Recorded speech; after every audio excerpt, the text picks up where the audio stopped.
The tale of Temujin, the boy who would become Genghis Khan, begins not with a fanfare of trumpets, but with the chilling winds of the Mongolian steppe, a place where life was less about comfort and more about simply not becoming someone else's lunch. He arrived into this harsh world around 1162, give or take a few years. Historians still argue whether his birth year was precisely that, or perhaps a little earlier or later, as if the precise calendar date would have made his early life any less brutal. Born into the Borjigan clan, a rather prominent if fractious group among the multitude of nomadic tribes, his father, Yesugei, was a respected chieftain, a man of some standing in a land where standing often meant having more horses and fewer enemies. His mother, Hoelun, a woman of remarkable strength, had been abducted by Yesugei from another tribe, a practice that, while perhaps not ideal for establishing modern diplomatic relations, was fairly par for the course in those wild times. Imagine the awkward family reunions, if they even had such things back then. Young Temujin's early years were spent learning the rigorous demands of nomadic life, riding before he could properly walk, hunting, and understanding the subtle language of the wind and the land. He was just a child, probably still prone to the occasional temper tantrum over a dropped toy arrow, when the true crucible of his life began to form. His father, Yesugei, ever the busy chieftain, decided to make a foray into rival territory, likely to solidify alliances, or perhaps just to remind everyone who was boss. On his way back, he made the unfortunate decision to accept a meal from a group of Tatars, a tribe with whom the Mongols had a rather long and bloody history of animosity. Think of it as accepting a peace offering from your least favorite online troll.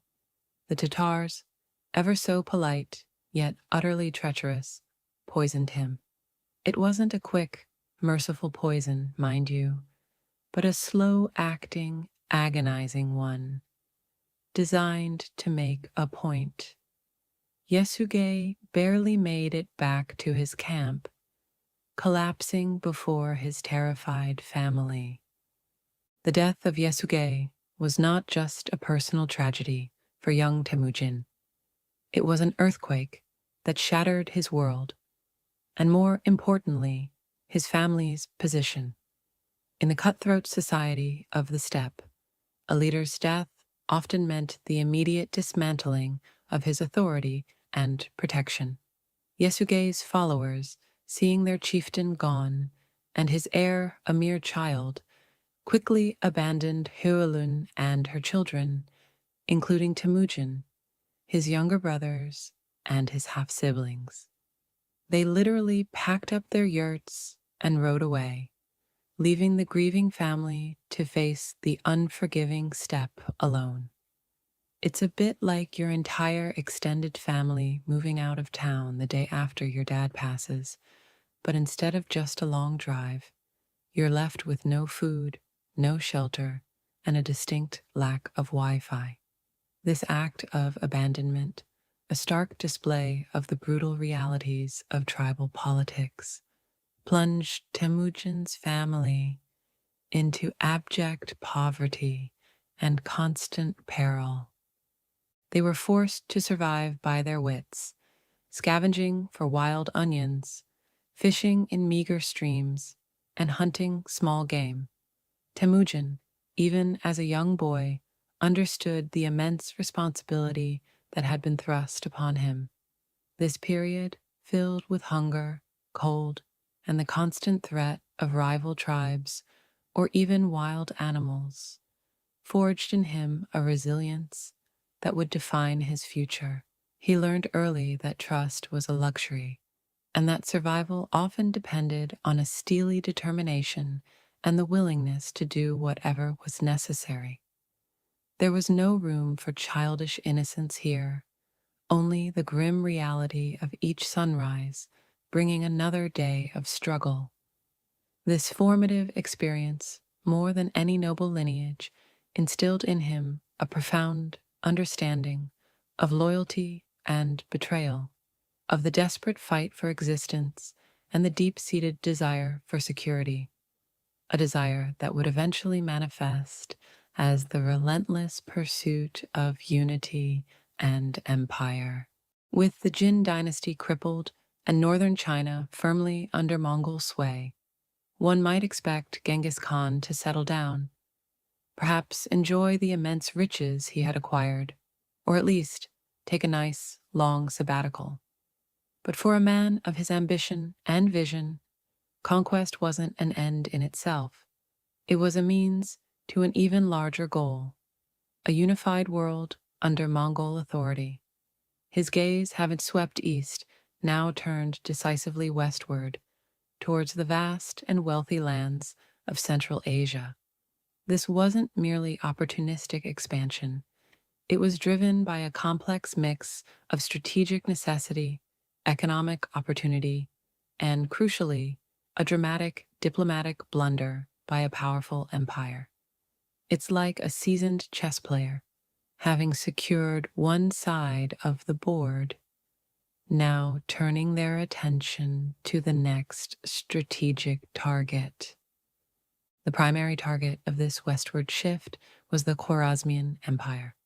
This enormous Islamic empire stretched across Central Asia and Persia, encompassing what is now Uzbekistan, Turkmenistan, Iran, Afghanistan, and parts of other surrounding countries. It was a realm of bustling trade cities like Samarkand, Bukhara, and Urgench, filled with scholars, artisans, and immense wealth derived from the Silk Road trade.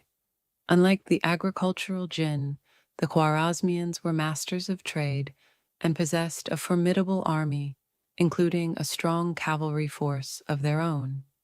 This was a different beast entirely, an empire culturally distinct from anything the Mongols had faced before, and one that required a different approach. Initially, Genghis Khan had no particular desire to invade the Khwarezmian Empire. In fact, he sought to establish peaceful trade relations. The Mongols, having just unified the steppe, understood the economic benefits of the Silk Road. In 1218, Genghis Khan dispatched a large trade caravan, accompanied by Mongol envoys, to the Khwarezmian city of Otrar. His intention was clear: to open up commercial ties and perhaps even form an alliance against common enemies. This was a rare moment of overt diplomacy from the usually less diplomatic Khan, a chance to bypass military conquest for mutual economic gain. However, the governor of Otrar, a man named Inalchuk, with the title of Khair Khan, accused the merchants of being Mongol spies. Whether this was paranoia, greed, or a genuine misunderstanding, Inalchuk, without consulting his emperor, Shah Muhammad II, confiscated the goods and executed the entire caravan, including the Mongol envoys. This was not just a breach of diplomatic protocol. It was an unforgivable insult, an act of sheer audacity that effectively slapped Genghis Khan in the face. Imagine sending your best business partners on a goodwill trip only for them to be arrested, robbed, and killed by the local authorities. You'd be pretty steamed, right? Upon hearing of this outrage, Genghis Khan, ever the composed yet furious leader, sent a second, smaller delegation to the Khwarezmian Shah, demanding the surrender of Inalchuk for punishment. Shah Muhammad, rather than appeasing the powerful Mongol Khan, made an even graver mistake. He executed the chief Mongol envoy and sent the others back with their beards shaved. a further, deliberate humiliation. This was the ultimate red flag, a direct challenge that Genghis Khan, who valued loyalty and honor above almost all else, could not ignore. This act sealed the Khwarezmian Empire's fate. Historians still argue whether Shah Muhammad's actions were a result of arrogance, underestimation of Mongol power, or perhaps a genuine belief that he could defend his empire against any threat. For Genghis Khan, this wasn't just about revenge. It was about demonstrating that no one could defy his authority or insult his envoys without facing catastrophic consequences. It was a matter of principle and the projection of power. The unprovoked aggression and insults from the Khwarezmians provided the perfect casus belli for a full-scale invasion. He prepared meticulously, gathering an army estimated to be between 100,000 and 200,000 strong, a force honed by years of campaigning against the Xia and Jin, now poised to strike far beyond the familiar borders of East Asia. This was to be the Mongols' first truly global campaign, an expedition that would reshape the geopolitical landscape of Asia and Europe, leaving a trail of destruction and awe in its wake. The Khwarezmian Empire was about to learn a very painful lesson about respecting diplomatic immunity. The year 1219 marked the beginning of Genghis Khan's invasion of the Khwarezmian Empire, an undertaking that would prove to be one of the most brutal and strategically complex campaigns in Mongol history. This wasn't just a raid for plunder, it was a full-scale, no-holds-barred war of annihilation, driven by a deep sense of outrage and a desire to send an unmistakable message across the Eurasian landmass. Defy the Mongols at your peril. Imagine an entire nation being told, you messed with the wrong guy, and now you're going to pay for it, big time. The Khwarezmian Empire, under Shah Muhammad II, was vast and rich, but also internally fragmented and complacent. The Shah, rather than consolidating his forces, chose a disastrous defensive strategy. He dispersed his large army among his many fortified cities, hoping to bog down the Mongols in a series of protracted sieges. This played directly into Genghis Khan's hands. The Mongols, masters of speed and deception, simply bypassed the heavily garrisoned cities initially, cutting off their supply lines and isolating them one by one. This was a classic divide-and-conquer strategy, executed on an unprecedented scale. The first major target was the city of Otrar, where the infamous incident of the murdered envoys had occurred. Genghis Khan laid siege to the city, but he didn't commit his entire force. Instead, he dispatched several tumens, units of 10,000 warriors, under the command of his most brilliant generals, including his sons Yochi and Chagatai, to other Khwarezmian cities like Bukhara and Samarkand. This tactic created immense confusion and stretched the Shah's already dispersed forces even thinner. The siege of Otrar itself was protracted and brutal, lasting several months. The governor, Inalchuk, who had started this whole mess, defended the city with desperate ferocity, but eventually the city fell.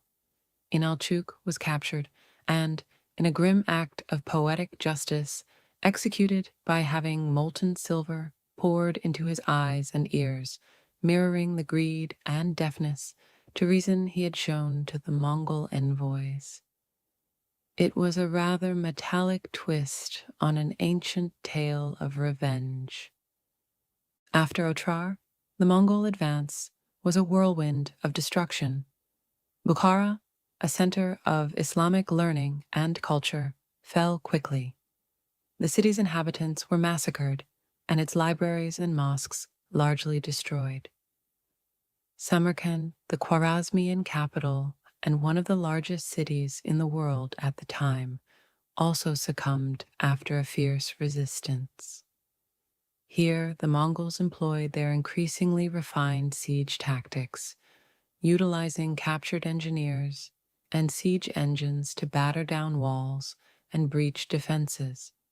The destruction was comprehensive, designed not just to conquer, but to completely dismantle the existing power structure and sow overwhelming terror.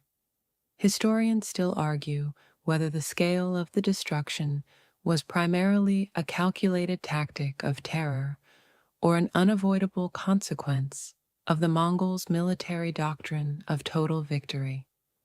Shah Muhammad II, meanwhile, proved to be an utterly ineffective leader in the face of the Mongol onslaught.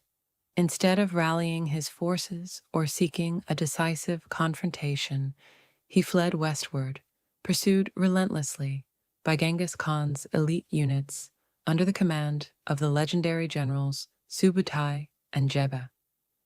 This was a pursuit of epic proportions, covering thousands of miles, effectively demonstrating the astonishing reach and endurance of the Mongol cavalry.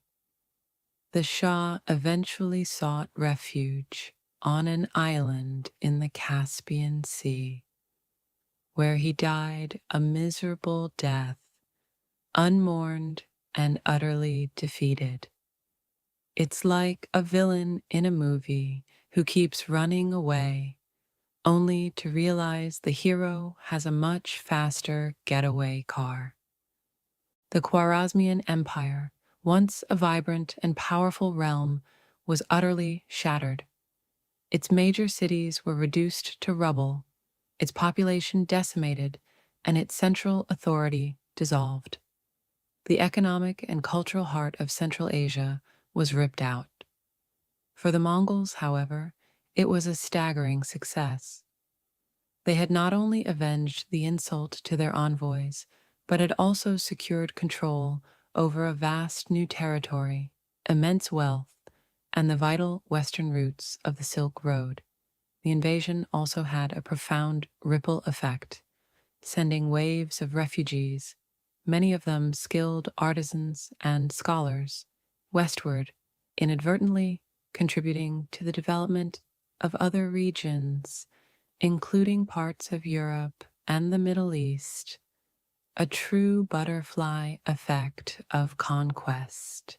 With the Khwarezmian Empire in ruins and its former territories now under Mongol control, Genghis Khan had effectively extended his dominion from the Pacific Ocean to the Caspian Sea. This unprecedented expansion, however, wasn't the end of the Mongol westward thrust. While the main body of his army paused to consolidate gains in Central Asia, a smaller, yet incredibly potent force was dispatched on an epic reconnaissance in force, an exploratory campaign that would push the boundaries of the known world and terrify kingdoms previously oblivious to the Mongol threat. This was less of an invasion and more of a scouting party, albeit one that left an indelible mark of destruction in its wake. Imagine sending out a small, highly specialized team to survey new territory. Only their survey involves a lot of burning villages and panicked kings. This vanguard force, estimated at around 20,000 cavalry, was led by two of Genghis Khan's most brilliant and daring generals, Subutai and Jebe. These were not just skilled warriors, they were strategic geniuses, masters of reconnaissance, deception, and lightning-fast maneuver warfare. Their mission was explicitly to pursue the fleeing Khwarezmian Shah Muhammad II, a chase that ultimately led to the Shah's demise on an island in the Caspian Sea, as we remember. But once that immediate objective was achieved, their orders broadened to scout the lands to the west, to gather intelligence, and to prevent any potential counterattacks or new alliances from forming against the main Mongol forces. Their journey was extraordinary, a testament to the Mongols' unparalleled mobility and endurance. They swept through Persia, raiding and destroying cities that had once been jewels of Islamic civilization. They then turned north, pushing through the Caucasus Mountains, a formidable natural barrier that most armies would have considered impassable. Here, they encountered the Kingdom of Georgia, a powerful Christian state. The Georgians, relying on their heavy cavalry and fortified positions, were initially confident, but they too fell victim to the Mongols' superior tactics and relentless speed. Subutai and Jeba employed their signature feigned retreats and flanking maneuvers, utterly crushing the Georgian army in a series of engagements. After devastating Georgia, the Mongol detachment continued its relentless push, encountering a coalition of Kipchaks, Cumans, Alans, and various other nomadic tribes and Slavic peoples in the vast steppes north of the Black Sea. These were fierce warriors in their own right, accustomed to steppe warfare, but even they were no match for the disciplined, unified Mongol army. The Mongols often used diplomatic cunning, exploiting existing rivalries to divide their enemies before systematically destroying them. For instance, they offered peace to the Kipchaks if they abandoned their Alan allies, only to turn on the Kipchaks themselves after the Alans were defeated. A rather Machiavellian approach, wouldn't you say? Historians still argue whether the Kipchaks truly believed the Mongol promises or simply saw an opportunity for short-term gain against their long-standing rivals. The climax of this incredible expedition came in 1223 at the Battle of the Kalka River. Here, Subutai and Jebi faced a formidable united army composed primarily of Rus principalities, early Russian states like Kiev and Suzdal, and their Kipchak allies. The Rus princes, confident in their numbers and their heavy infantry, vastly underestimated the Mongol threat. The Mongols again employed their classic tactics, a feigned retreat to draw the overconfident enemy into a disorganized pursuit, followed by a sudden, devastating counterattack. The Rus forces were trapped, encircled, and utterly annihilated. Many of the captured Rus princes were executed in a particularly gruesome manner. They were placed beneath a large wooden platform on which the Mongol generals celebrated their victory, slowly suffocating them, ensuring their blood was not spilt, in accordance with Mongol custom for noble enemies. It was a macabre victory feast, proving that even in reconnaissance, the Mongols meant business. This campaign, covering vast distances and defeating numerous formidable foes, was a masterclass in military strategy and logistical planning. Subutai and Jebe had not only gathered invaluable intelligence about the Western lands, but had also demonstrated the reach and invincibility of the Mongol war machine. They confirmed that there were no insurmountable barriers, no armies capable of stopping them, and no safe havens from their wrath. This reconnaissance effectively opened up the door for future, even larger Mongol invasions into Eastern Europe, fundamentally altering the course of European history. The West largely unaware of the cataclysm unfolding in the east, was about to get a very rude awakening. The incredible journey of Subutai and Jeba, culminating in the stunning victory at the Kalka River, was more than just a successful raid. It was a profound intelligence-gathering operation. While Genghis Khan himself remained in Central Asia, consolidating his gains from the Khwarezmian campaign, his two top generals were meticulously mapping out the geopolitical landscape of Eastern Europe. They weren't just fighting, they were observing, analyzing, and reporting back, providing the Khan with an unprecedented understanding of the vast, fragmented kingdoms to the west. It's like sending drones to scout enemy territory. But the drones are incredibly fierce horsemen who also happen to be experts in decapitation. Their mission was multifaceted. First, they confirmed the weakness and disunity of the Russ's principalities. The Battle of the Kalka River vividly illustrated that these Slavic states, despite their individual strength, were incapable of forming a cohesive defense. Their internal rivalries and lack of centralized command made them ripe for conquest. This intelligence would prove invaluable for future Mongol campaigns. Second, they identified the rich resources of the region. Vast plains ideal for pasturing horses, numerous cities offering plunder, and access to lucrative trade routes. Thirdly, and perhaps most crucially, they showed that there were no insurmountable geographical barriers.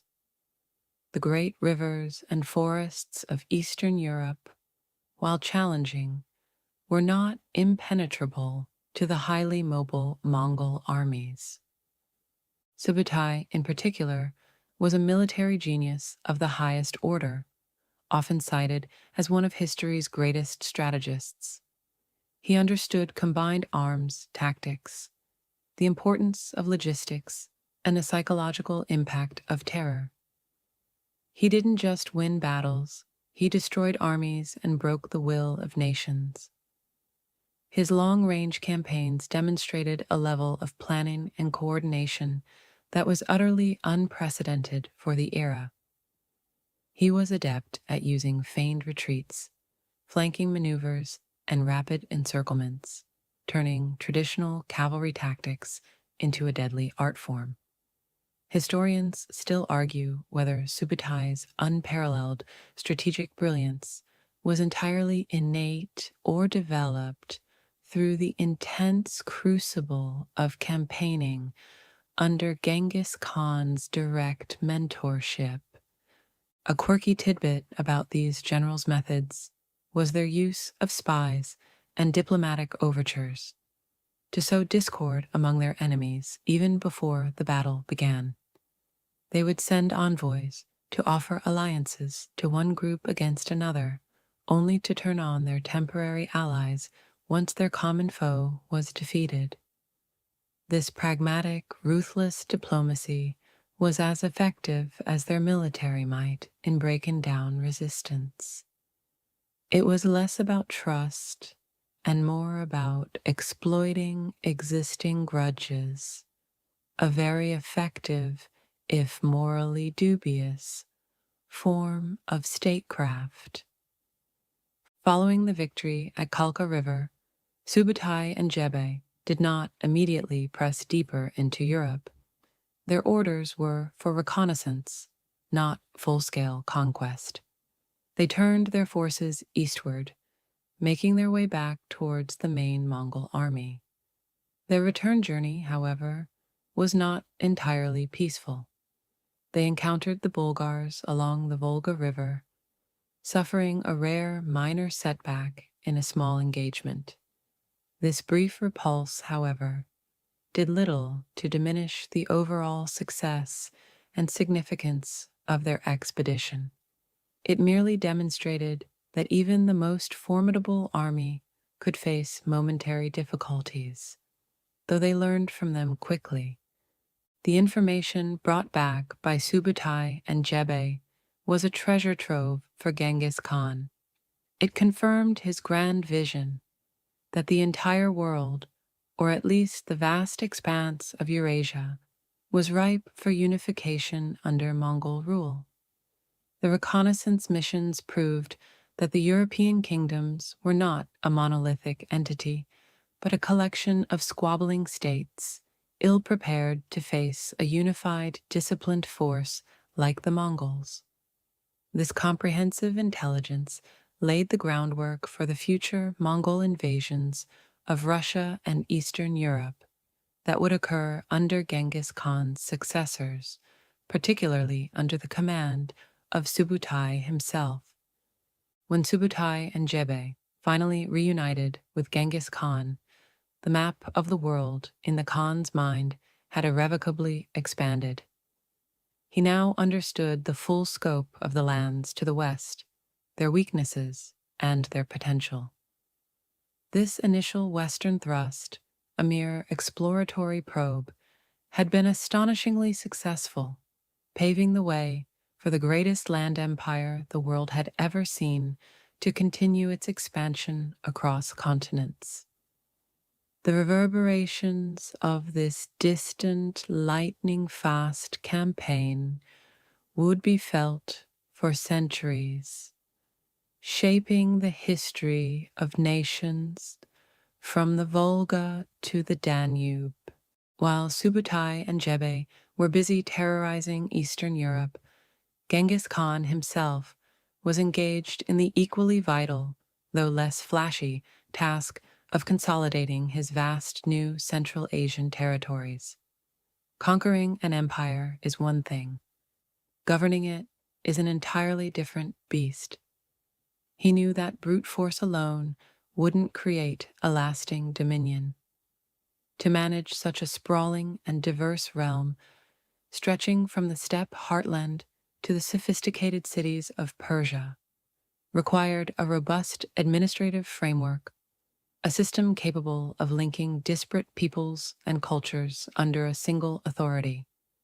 This was less about brandishing a sword and more about wielding a pen, albeit a very powerful pen. One of Genghis Khan's most significant contributions to governance was the establishment of a formal written legal code, the Yasa, also sometimes referred to as Yasa or Jasa.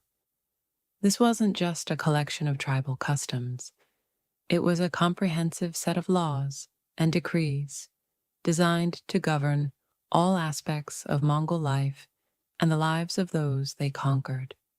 The Yasa covered everything from military discipline and taxation to property rights and environmental protection, like bans on hunting during breeding seasons, a surprisingly forward-thinking ecological concern for the 13th century.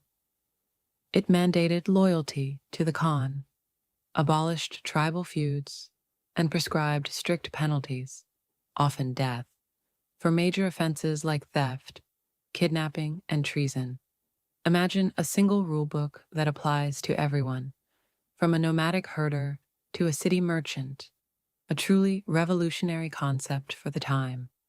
Historians still argue whether the Yasa was a fully codified written law or more of a set of unwritten customs and decrees that were widely known and enforced. The Yasa was revolutionary because it transcended the old tribal loyalties. It made everyone, regardless of their origin or social standing, subject to the same laws, thus fostering a sense of shared identity and allegiance to a unified Mongol state, rather than to individual clans. This created an unprecedented level of internal stability, allowing the Mongols to project their power externally without worrying about constant internal rebellions. It also facilitated trade and communication across the vast empire, as merchants and travelers knew what to expect.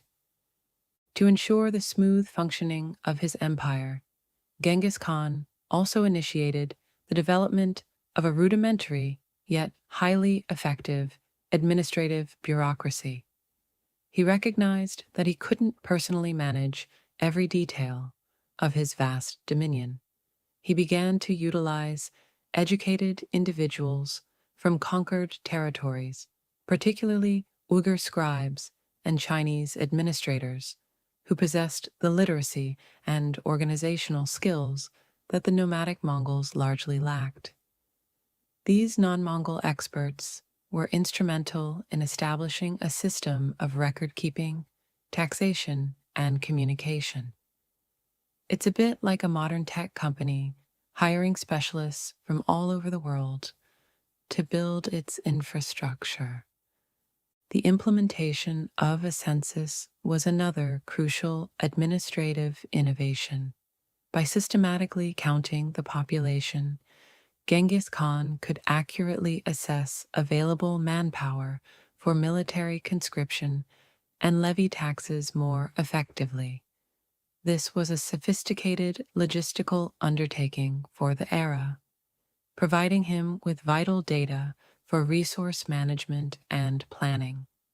This meticulous approach to information gathering allowed him to manage his empire with remarkable efficiency, ensuring that his military machine was constantly supplied and reinforced.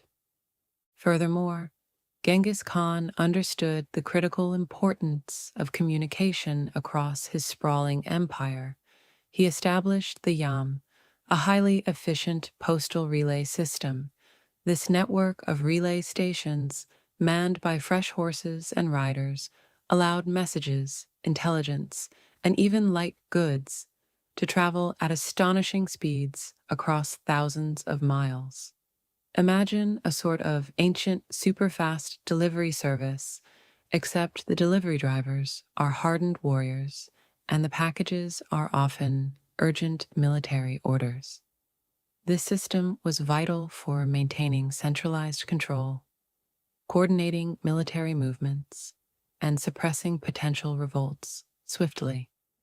It effectively shrunk the immense distances of the empire, making governance more responsive and effective.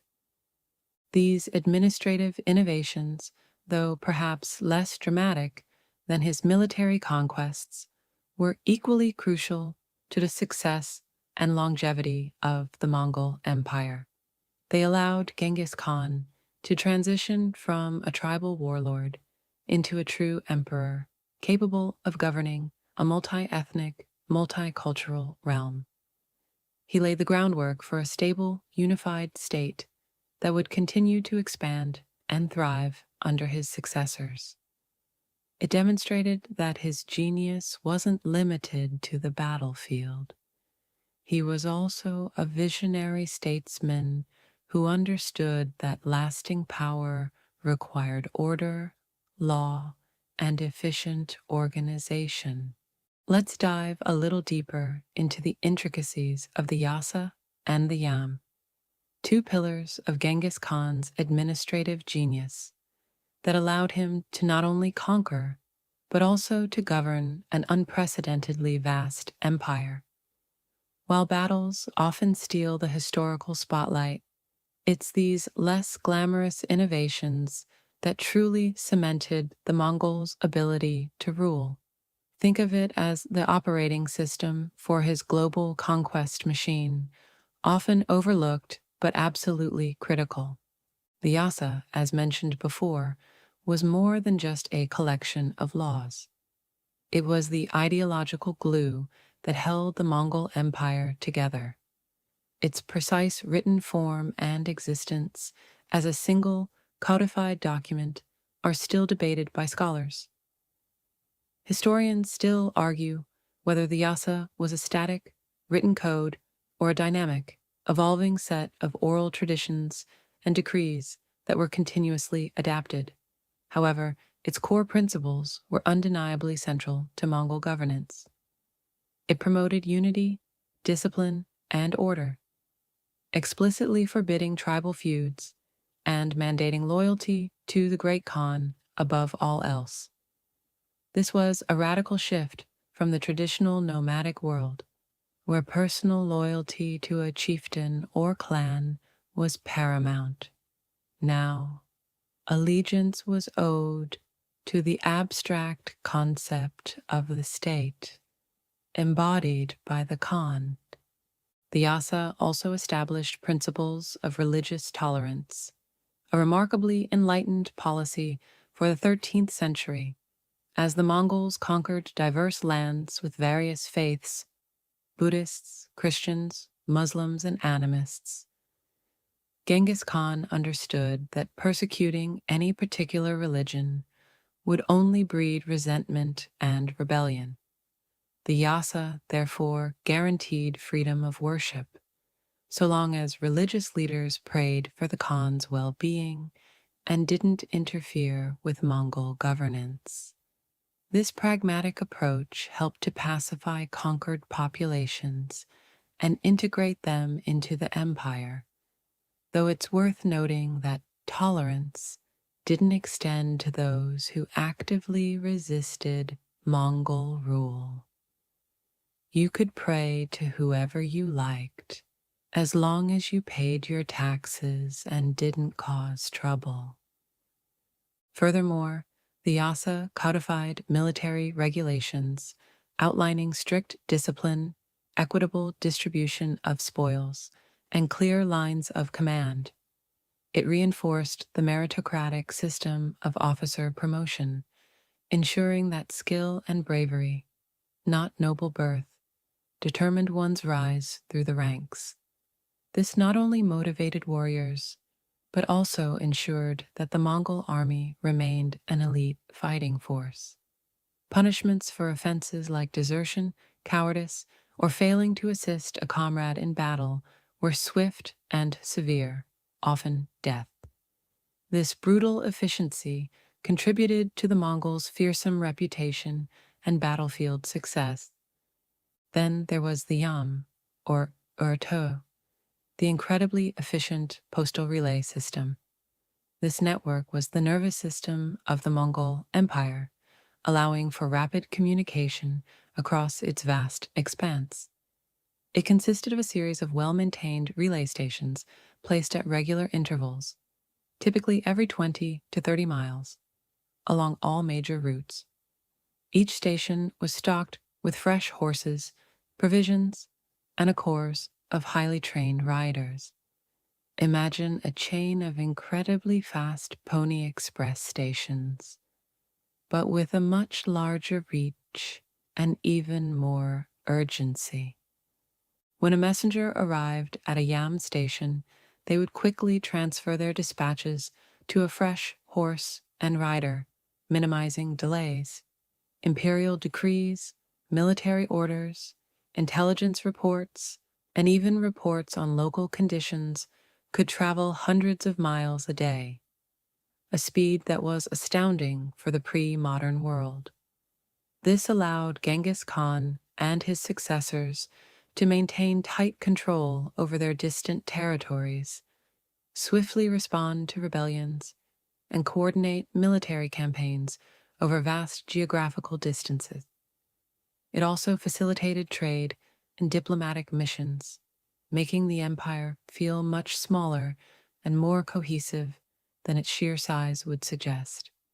A quirky tidbit is that Yam riders often wore bells to announce their approach, signaling the need for fresh horses and clear passage, effectively creating their own emergency sirens. The Yam was not just for official communications. It also served as a vital logistical network for military movements and for the travel of officials and merchants. Special paisas, or diplomatic passports, were issued, granting permission to use the Yam facilities, ensuring that only authorized individuals could access its benefits. This system was so effective that later empires, like the Ming Dynasty in China and even parts of the Russian Empire, adopted similar relay systems inspired by the Mongol model. The Mongols truly set a new standard for logistical and administrative efficiency in imperial governance. Having unleashed his generals to scout the western lands and painstakingly laid the administrative groundwork for his sprawling empire, Genghis Khan, now a seasoned emperor rather than merely a tribal warlord, eventually turned his attention homeward. The colossal campaigns against the Khwarezmian Empire and the subsequent reconnaissance into Eastern Europe had taken years, spanning from 1219 to 1223. By 1224, Genghis Khan was ready to return to the heartland of his empire, to the familiar steppes of Mongolia. This wasn't a retreat born of defeat, but a strategic repositioning, a return to the roots to consolidate power, ensure succession, and address a lingering issue: the Western Shia.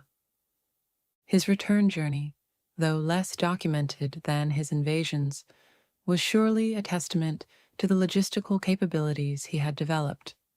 He brought with him immense wealth from the conquered lands: gold, silver, silk, artisans, and scholars, all flowing back to the newly established Mongol capital of Karakorum, a city that, ironically, he himself had not initially built to be a grand urban center, preferring the nomadic lifestyle. Karakorum, however, was quickly becoming the administrative hub of his vast dominion, a place where the spoils of empire could be managed and distributed. Imagine a CEO returning from a hugely successful multi-year business trip, bringing back not just profits, but entire new departments and a whole new global footprint for the company. Despite his unparalleled success, Genghis Khan was acutely aware of his mortality.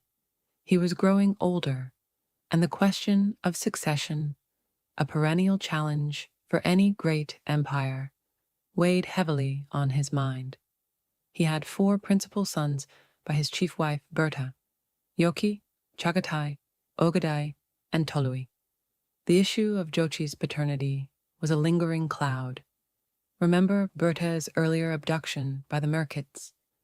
This created tensions among the brothers, as some doubted Yoki was Genghis Khan's biological son. Genghis Khan, however, recognized Yoki as his own. But the familial discord was a real political problem.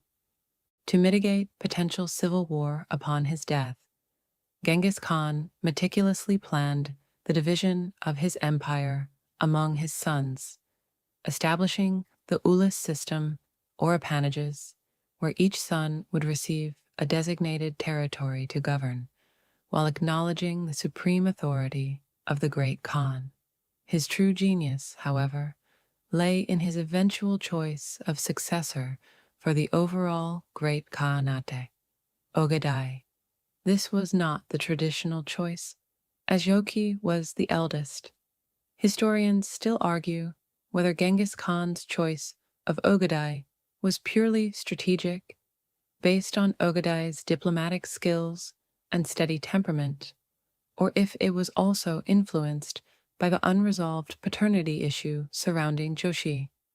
Ogadai was known for his calm demeanor and ability to mediate, qualities Genghis Khan clearly valued for maintaining unity within the burgeoning empire.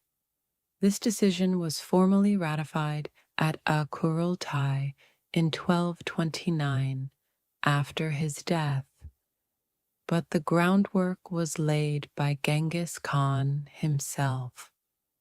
But before fully settling into the role of imperial administrator and succession planner, Genghis Khan had one last score to settle. The Western Shia, the very first settled empire he had campaigned against, had reneged on their vassalage agreements. They had refused to send troops for his Khwarezmian campaign, and worse, had allied with the Jin dynasty, still limping along in the south. This betrayal was an intolerable affront to Genghis Khan, a direct challenge to his authority and the Yasa. He couldn't let this slide. It would set a dangerous precedent for defiance within his empire. It's like leaving your problematic first client with a clear contract, only to find them trying to undermine your business behind your back. So, in 1226, Genghis Khan launched his final campaign, a renewed invasion of the Western Xia. This was a brutal and systematic war of attrition. He personally led his armies, besieging city after city, leaving no stone unturned in his quest to utterly destroy the recalcitrant kingdom. This was less about conquest and more about making an example. The Western Xia, weakened by years of Mongol pressure and their disastrous alliance with the Jin, stood little chance. This final campaign was a testament to his enduring vigor, his strategic cunning, and his unwavering commitment to punishing disloyalty. The world would soon learn, one last time, that Genghis Khan was not a man to be trifled with. The final campaign against the Western Xia was not merely a military endeavor. It was a deeply personal mission for Genghis Khan, a symbolic act to reaffirm the absolute supremacy of the Yasa and the unassailable authority of the great Khan. The Tangut kingdom, having dared to betray their oaths of fealty and align with the Jin, was to be utterly eradicated. This brutal, methodical dismantling began in 1226, marking the last time the legendary conqueror would personally lead his armies into battle. He was no longer a young warrior, but his strategic mind remained as sharp as ever, and his resolve was absolute. It was less about fresh conquest and more about cleaning house, ensuring that the foundations of his empire were unshakable. The campaign unfolded with Genghis Khan leading his veteran forces, honed by decades of relentless warfare, through the heart of Western Xia territory. City after city fell to the Mongol onslaught. His tactics were ruthless and efficient. Siege warfare perfected over years, combined with the psychological terror that had become the Mongols' signature. Starvation, disease, and the sheer inevitability of Mongol victory broke the will of the defenders. Accounts describe the systematic destruction of cities and the massacre of populations who resisted, designed to serve as a chilling lesson to any future rebellious vassals. This was total war, Genghis Khan style, leaving little doubt about the consequences of defiance. However, even as his empire expanded and his last campaign neared its grim conclusion, fate, in its usual unpredictable manner, intervened. The precise circumstances of Genghis Khan's death remained shrouded in a mist of historical uncertainty and conflicting accounts. The official Mongol narrative, carefully curated to protect the great Khan's aura of invincibility, stated that he died in August 1227, shortly after the final surrender of the Western Xia capital, Zhongxing, modern Yinchuan. The most commonly accepted theory, often recounted in various chronicles, suggests he died from injuries sustained during a fall from his horse while hunting wild asses, a rather mundane end for such an extraordinary figure. Imagine conquering half the known world only to trip over a rabbit hole.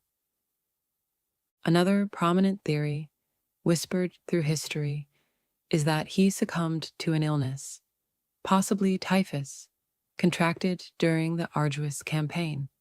The hot summer months in the Xixia territories were rife with disease, and an aging man, even one as robust as Genghis Khan, would have been vulnerable. A third, more dramatic, but less substantiated, account claims he died from a wound inflicted by a Western Xia princess he had taken as a captive. Historians still argue whether his death was a result of a hunting accident, an illness, or an unforeseen injury in battle, adding a layer of enduring mystery to his final days.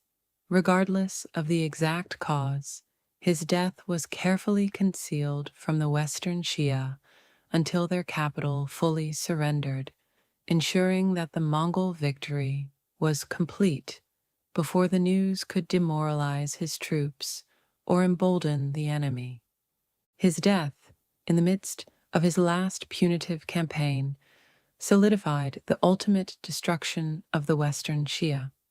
After his passing, the Mongol army completed the annihilation of the Tangut state, erasing it from the map as a final testament to his uncompromising will.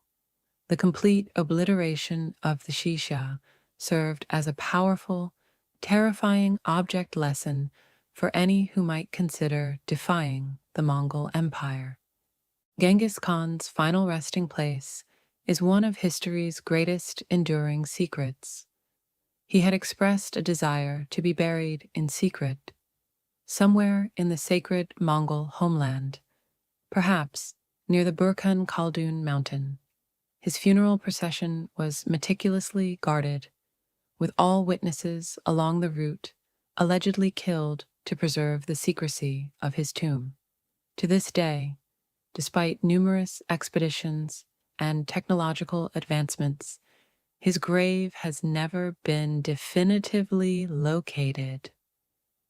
It's the ultimate hidden treasure, protected by centuries of legend and the vastness of the steppe. The death of Genghis Khan, even as it brought his extraordinary life to an end, did not halt the momentum of the empire he had forged. He had laid the groundwork for his successors, ensuring a smooth transition of power and a clear mandate for continued expansion. The machine he built was designed to outlast its creator, and the world would soon discover that the Mongol fury had only just begun. The death of Genghis Khan in August 1227, despite its meticulously concealed nature, posed the ultimate test for the empire he had so painstakingly forged. Any newly formed dominion, especially one built on military might and the force of a single personality, is inherently fragile in the wake of its founder's demise. The question was not if the empire would survive, but how it would transition, and more importantly, who would inherit the mantle of the great Khan. This was the moment of truth for the intricate succession plans he had laid out, a period of careful maneuvering and weighty decisions that would determine the future of his unprecedented legacy. Imagine a massive global corporation suddenly losing its visionary founder, and the board having to pick from a set of powerful, ambitious heirs.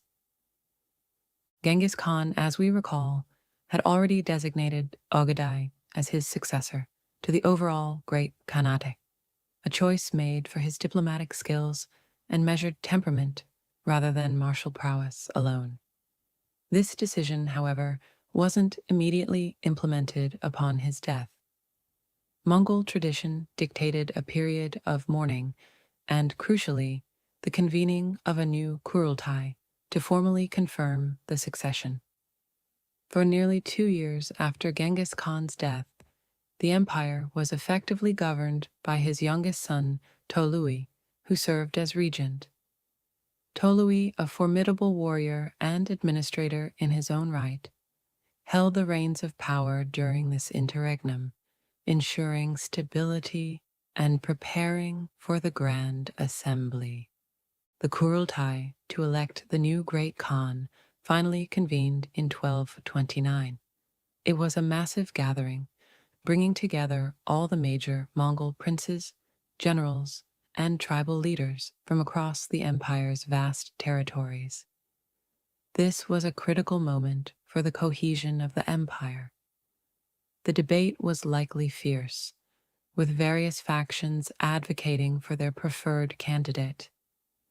While Ogadai was the late Khan's chosen successor, his brothers, particularly Chagatai, possessed their own formidable power bases and ambitions. Jochi, the eldest, had died shortly before his father, simplifying the immediate succession crisis, though his descendants would go on to rule the Golden Horde. Ultimately, Ogadai's selection was confirmed. This wasn't merely due to his father's will. Ogadai possessed a charisma and a diplomatic skill set that allowed him to bridge the differences among his powerful siblings. He was known for his generosity and his ability to listen, qualities that made him acceptable to the various factions within the Mongol elite. His ascension to the throne of Great Khan represented a smooth and relatively peaceful transfer of power, a testament to Genghis Khan's foresight in planning and Ogadai's own political acumen. It's a rare historical feat, given how often empires crumble into civil war after their founder's death. With Ogadai as the new Great Khan, the empire was officially divided into several semi-autonomous ulus or khanates, each ruled by one of Genghis Khan's sons or their immediate descendants.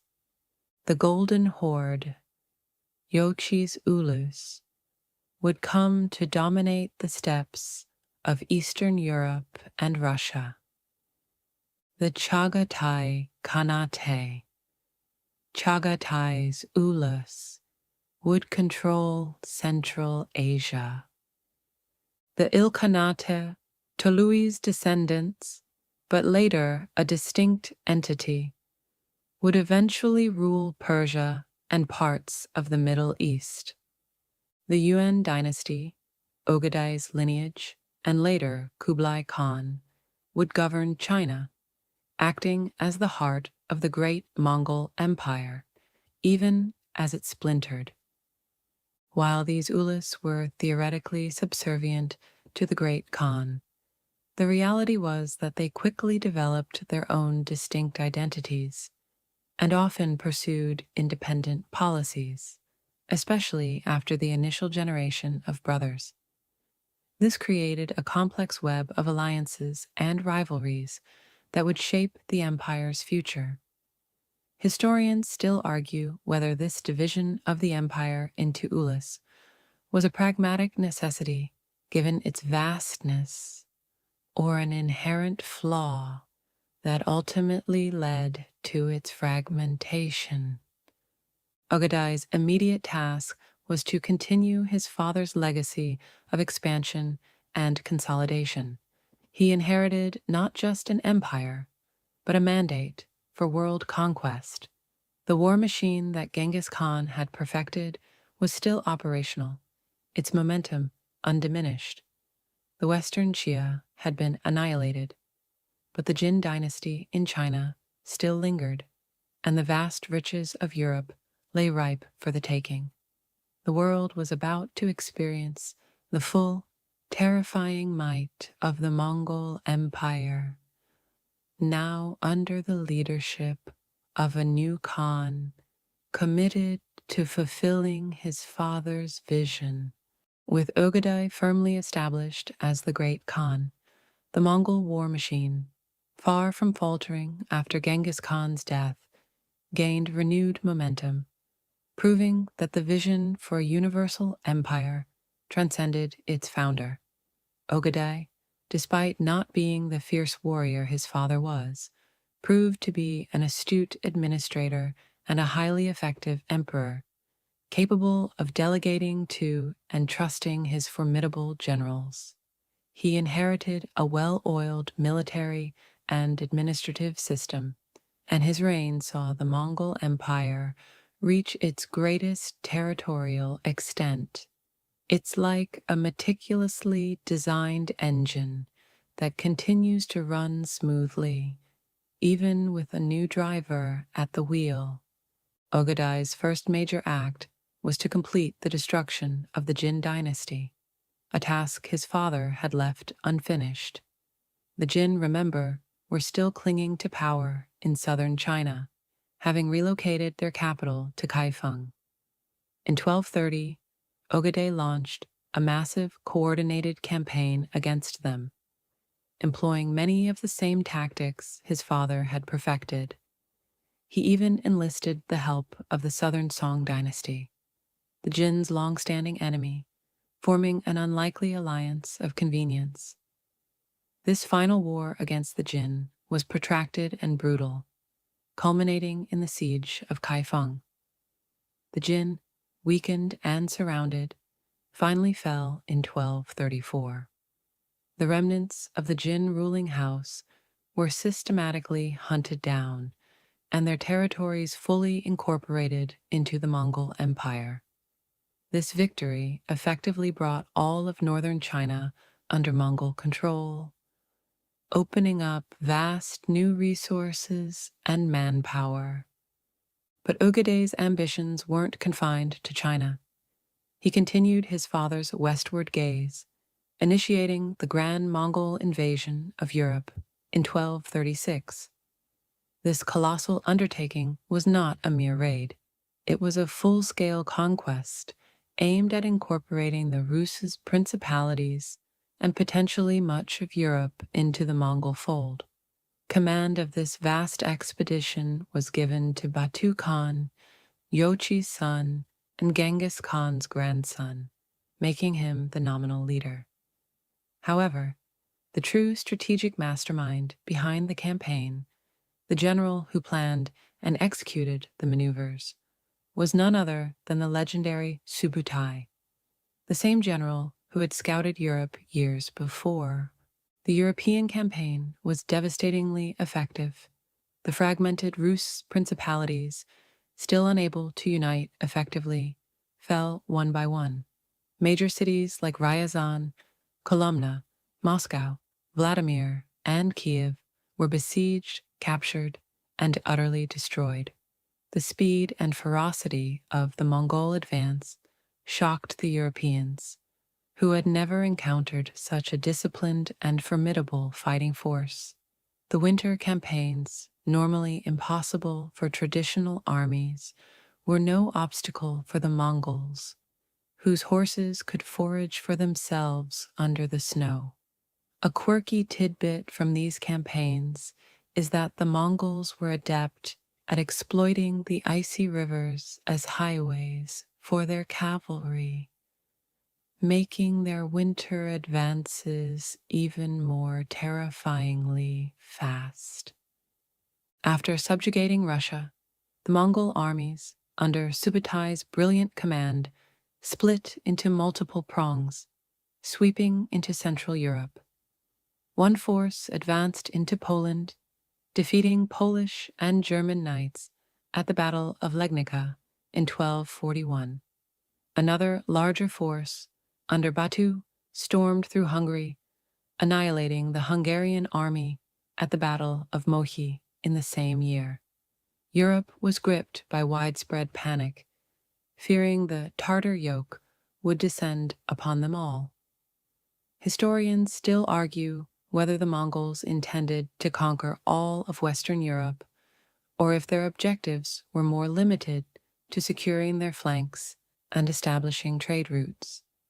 However, just as Europe seemed on the brink of total collapse, a pivotal event halted the Mongol advance: the death of Ogedai Khan in December 1241 back in Mongolia. This triggered the traditional Mongol succession crisis, necessitating the return of all the senior princes, including Batu, to attend the Kurultai to elect the next great Khan. This sudden recall saved Western Europe from likely devastation, a stroke of immense, unexpected fortune.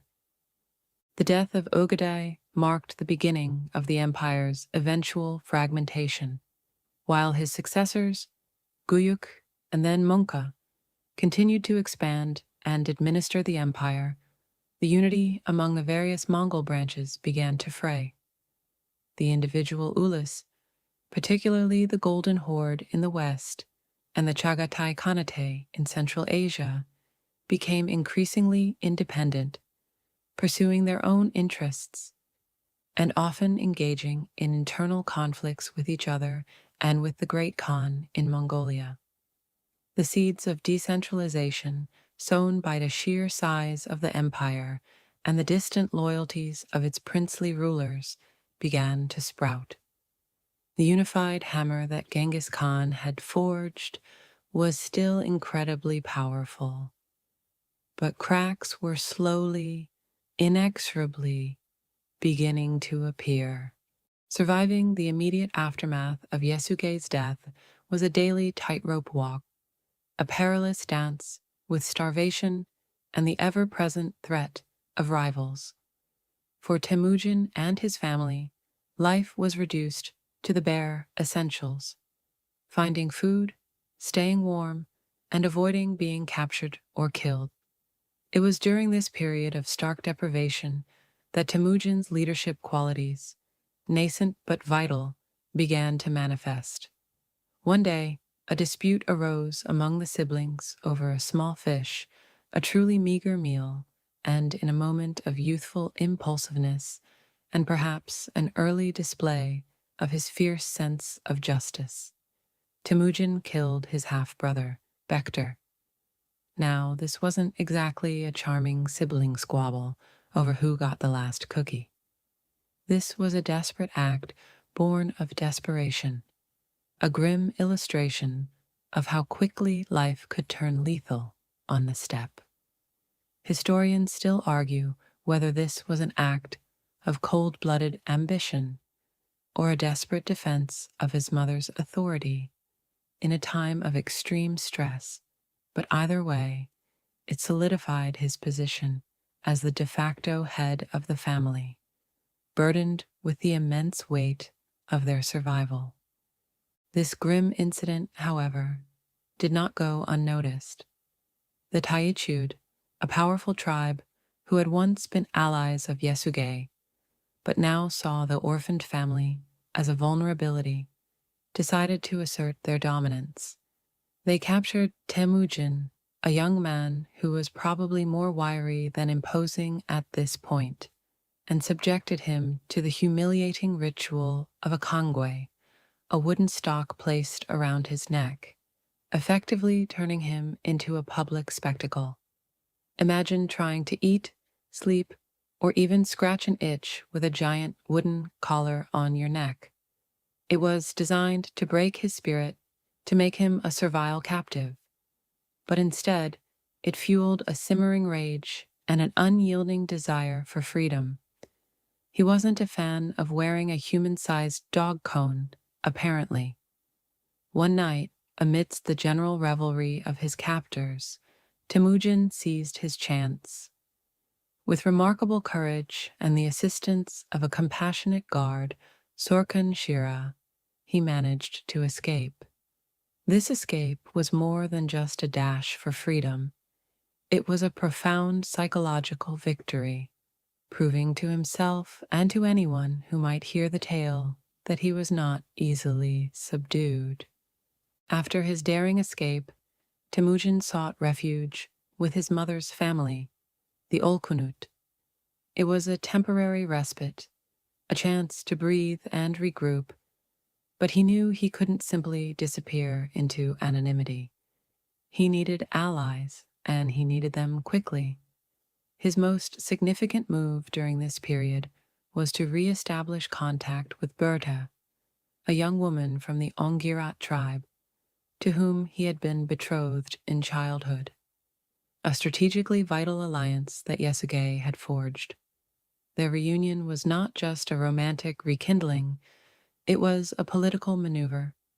Marriages in the steppe were rarely just about love. They were about securing kin-based networks and solidifying power.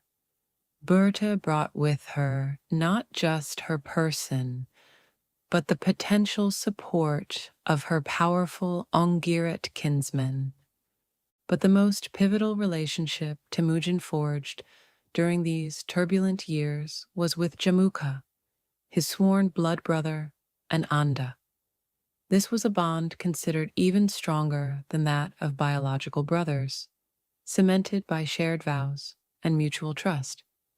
Jamuka was from the Jadaran tribe, another significant nomadic group, and his connection provided Temujin with much-needed military support and a sense of shared destiny. They shared meals, hunted together, and even slept under the same blanket, symbolizing their absolute commitment to each other. This alliance with Jamuka was a strategic masterstroke, giving Temujin access to warriors and resources he desperately lacked. It was a powerful example of how, even in the most desperate circumstances, human connection and strategic partnerships could be the key to survival and future success. For a time, their bond was the bedrock of Temujin's nascent power, a beacon of hope in the vast, dangerous expanse of the steppe before the inevitable complexities of ambition and power began to fray even the strongest of threads. The death of Ogedei and the subsequent recall of the Mongol armies from Europe marked a pivotal moment, not just for the Mongols, but for the entire course of global history. While it saved Western Europe from the full brunt of Mongol conquest, it also signaled the slow, inevitable fragmentation of the unified empire Genghis Khan had painstakingly built. His successors, while formidable in their own right, struggled to maintain the cohesion of such a vast and diverse realm. The empire, though still immense, began to fracture into distinct khanates, each pursuing its own agenda, often in conflict with one another, rather than adhering to the centralized vision of a universal empire. It's like a colossal supercontinent, slowly but surely pulling apart into separate land masses. Under Mongke Khan, reigned 1251 to 1259, and his younger brother, the famed Kublai Khan, who would eventually found the Yuan dynasty in China, reigning 1260 to 1294. The Mongol Empire saw its final bursts of expansion. Mongke oversaw the continued conquest of the Southern Song dynasty in China and dispatched his brother Hulagu on a massive campaign into the Middle East. Hulagu's armies sacked Baghdad in 1258, effectively ending the Abbasid Caliphate, a shocking blow to the Islamic world. They pushed westward into Syria, seemingly unstoppable, until they were finally halted by the Mamluks of Egypt at the Battle of Ain Jalut in 1260. This was a rare, decisive Mongol defeat, marking the high water mark of their westward expansion. Meanwhile, Kublai Khan continued the war against the Southern Song, a long and arduous conflict that finally ended with the complete conquest of China in 1279.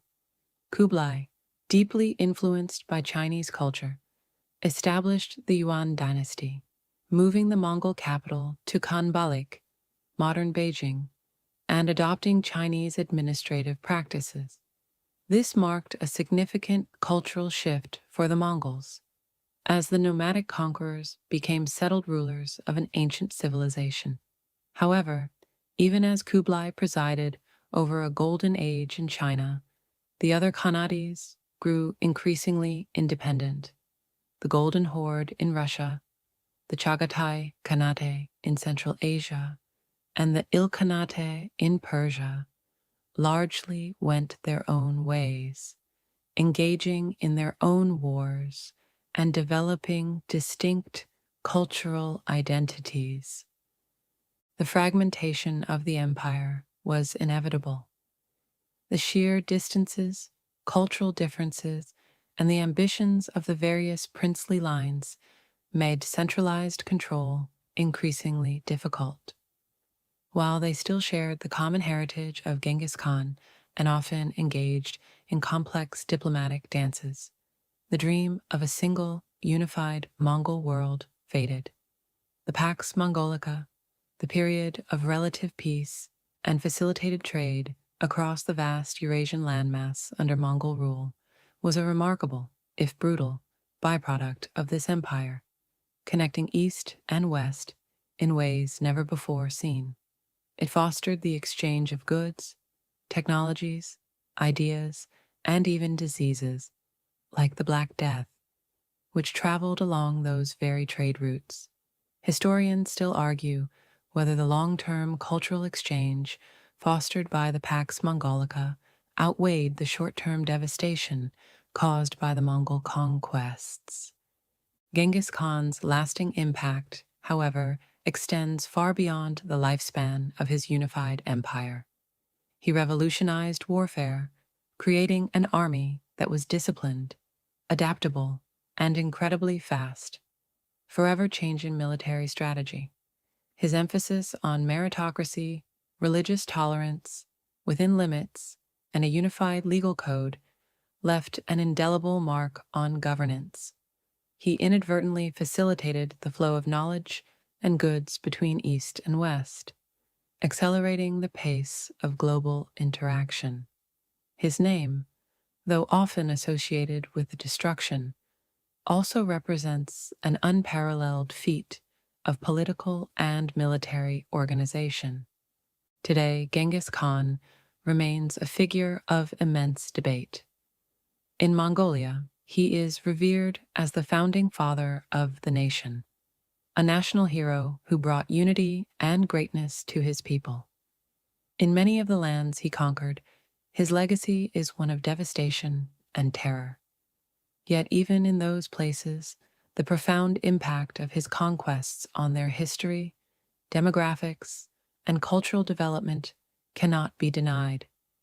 He was a force of nature, a whirlwind that swept across continents, irrevocably altering the course of human history. His story is a testament to the power of ambition, resilience, and the relentless pursuit of a vision, no matter how audacious. As the whispers of Genghis Khan's empire begin to fade, picture the quiet, vast expanse of the steppe, now bathed in the soft glow of twilight. The thundering hooves, the shouts of battle, the rustle of silk banners, they all gently recede into the distant echoes of history. Imagine the stars, so bright above the open plains, silent witnesses to the rise and fall of empires, reminding us of the immense scale of time and the fleeting nature of even the grandest human endeavors. The winds that once carried the scent of conquest now carry only the gentle fragrance of wild grasses, whispering secrets across the land. With Jamuka by his side, Temujin began to transform from a hunted outcast into a leader of growing repute. Their alliance, cemented by the Anda bond, quickly attracted other dispossessed and ambitious individuals who saw in Temujin a spark of resilience and a vision for a more stable future than the chaotic, constantly warring steppe offered. It was a classic strength in numbers scenario, but with a charismatic leader at the helm, those numbers started to multiply. He wasn't just gathering a ragtag band, he was slowly, meticulously, building the foundation of a disciplined fighting force. This period saw him developing the organizational skills that would become a hallmark of the later Mongol war machine, focusing on loyalty and merit rather than simply inherited status. Think of it as a startup, but instead of coding, they were perfecting archery from horseback and planning raids. Their first significant military venture together involved rescuing Berta, Temujin's wife, who had been abducted by the Merkits.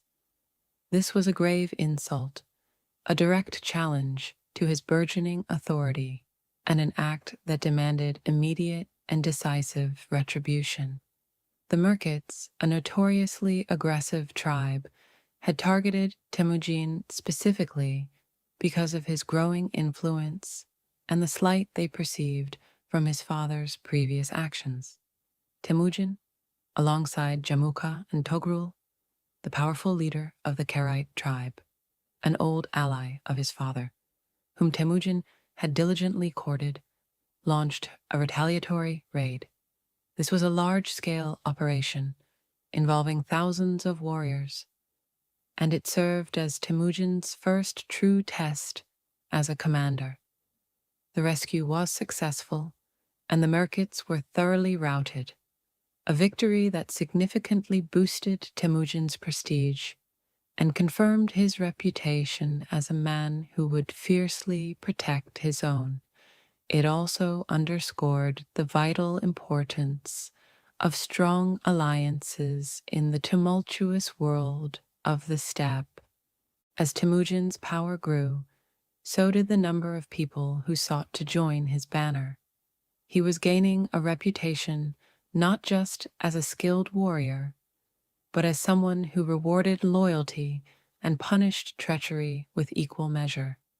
He offered protection and a sense of belonging to those who had been marginalized or exploited by other tribes, many of whom were tired of the endless cycle of raiding and revenge. This included many who had formerly been his enemies, like some from the Taichud, who had once held him captive. He displayed a remarkably pragmatic approach to integrating defeated foes, offering them a place within his growing community, rather than simply slaughtering them, a policy that was revolutionary for its time and hugely effective in building broad support.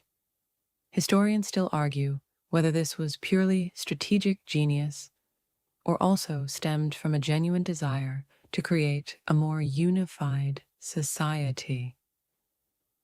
Either way, it worked.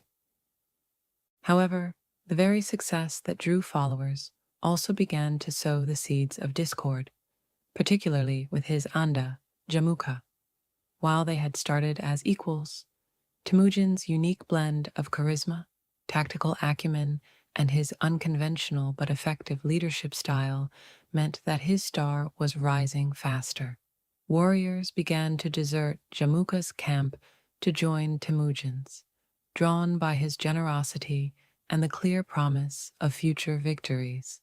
Temujin was known for sharing spoils equitably among his followers, regardless of their social standing, which was a radical departure from the traditional aristocratic norms of the steppe.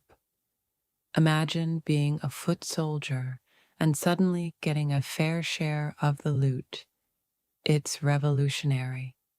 This meritocratic approach naturally appealed to those who felt overlooked or undervalued by the old order. The subtle shifts in allegiance created tension. Jamuka, adhering more rigidly to traditional aristocratic values and customs, found Temujin's rising popularity and his willingness to embrace commoners disturbing. The unspoken competition between the two blood brothers began to fester. They were still ostensibly allies, but the cracks were forming, subtle at first, like hairline fractures in a bone. but destined to deepen. This increasing rivalry was an inevitable consequence of Temujin's ascent. He was disrupting the established pecking order, and that rarely happens without a fight. The steppe, remember, was a zero-sum game, and one man's rise often meant another's decline. The stage was being set for a confrontation that would redefine not just their personal relationship, but the entire political landscape of Mongolia. The simmering tension between Temujin and Jamuka finally boiled over, irrevocably shattering their bond of brotherhood. It wasn't a sudden explosion, but a series of accumulating slights and differing philosophies that eventually pushed them apart. The immediate trigger was, fittingly, a seemingly minor incident involving the theft of horses, a common enough occurrence on the steppe, but one that was imbued with symbolic weight. One of Temujin's relatives was accused of stealing horses from Jamuka's camp. This sparked a furious argument, but the deeper issue was the fundamental divergence in their leadership styles and ambitions. Jamuka, as we discussed, was a staunch traditionalist, valuing aristocratic lineage and established tribal hierarchies. Temujin, however, was a disruptor, promoting meritocracy and attracting followers from all walks of life, often those disenfranchised by the old system. This ideological clash was the true fault line. The break was swift and decisive. Jamuka, perhaps sensing that Temujin's star was truly eclipsing his own, gathered his forces and launched a surprise attack. This wasn't a mere skirmish. It was a pitched battle, the Battle of Dalan Balshit, fought sometime in the 1190s. The outcome was a significant defeat for Temujin. He and his forces were routed, suffering heavy losses. It was a harsh lesson in military strategy and the unpredictable nature of steppe warfare. A stark reminder that even the most promising leader could face devastating setbacks. Imagine getting your first big business venture off the ground, only for your co-founder to suddenly decide they want to run the whole show themselves and burn down your office. It hurt. Despite the defeat, this moment, paradoxically, became a crucible for Temujin's leadership. Jamuka, in a display of brutal traditional justice, or perhaps sheer cruelty, boiled alive 70 of Temujin's captured followers in large cauldrons. This horrifying act was intended to send a clear message, to terrify any who would follow Temujin and to utterly break his spirit. Instead, it had the opposite effect. The sheer barbarity of Jamuka's act disgusted many, even among his own allies, who viewed it as a transgression against the unwritten laws of honorable warfare. This shocking cruelty garnered Temujin considerable sympathy and solidified the resolve of his remaining followers. It also alienated potential allies for Jamuka, who started to be seen as erratic and excessively cruel. The defeat at Dalan Baljut forced Temujin to retreat and regroup. He learned invaluable lessons about strategy, reconnaissance, and the importance of anticipating an enemy's moves. More importantly, he learned about the psychological impact of his actions on his followers and his enemies. His resilience in the face of such a devastating loss, and his unwavering commitment to his remaining loyalists, cemented his reputation as a leader worthy of devotion. People weren't just fighting for him, they were fighting with him, for a vision of a unified Mongolia that was slowly, but surely, beginning to take shape in his mind. Over the next few years, the rivalry between Temujin and Jamuka became a central drama on the steppe. They engaged in a series of skirmishes and political maneuverings, each vying for supremacy among the various Mongol and Turkic tribes. Temujin continued to refine his military organization, emphasizing discipline, speed, and loyalty.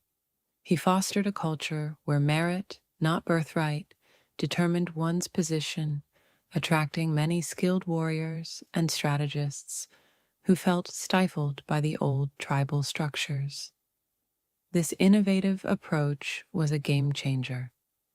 Historians still argue whether Temujin's adoption of such a meritocratic system was a calculated innovation or a natural evolution born from his own humble beginnings. Meanwhile, Jamuka's support began to wane.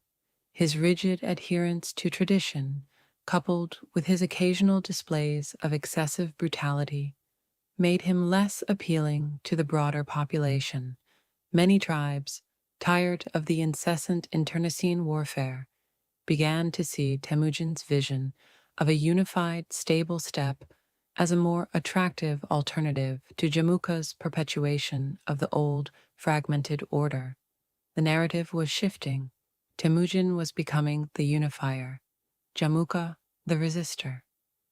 This wasn't just a personal feud anymore.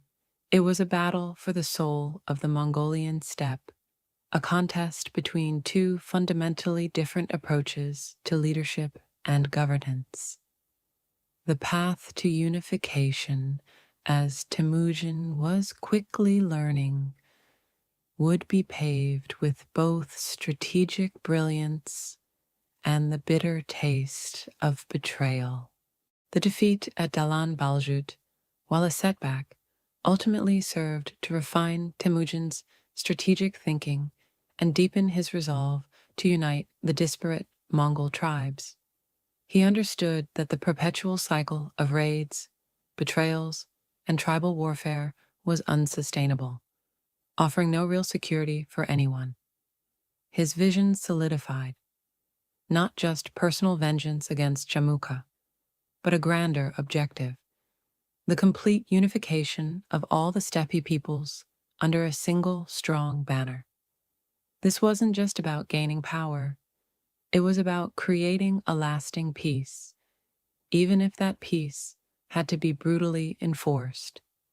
It's like deciding that instead of just patching up potholes, you're going to repave the entire highway, even if it means a lot of temporary detours and angry drivers. Temujin began a series of meticulously planned campaigns, systematically dismantling the power of the various tribes that stood in his way. He started with those who had proven most treacherous or resistant, chief among them the Tatars, the very tribe who had poisoned his father. This wasn't just a military operation, it was a deeply personal vendetta, but one cloaked in strategic necessity. He utterly crushed the Tatars, enacting a policy that was harsh by any standard. Any Tatar male taller than the linchpin of a cartwheel was to be executed. This was a brutal, though common, method of ensuring that future generations wouldn't rise up in revenge. A grim but effective way of removing a persistent threat. While horrific, it also sent an unambiguous message to other tribes.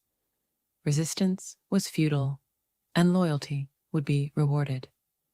His next major target was the Taichud, the tribe that had held him captive in his youth.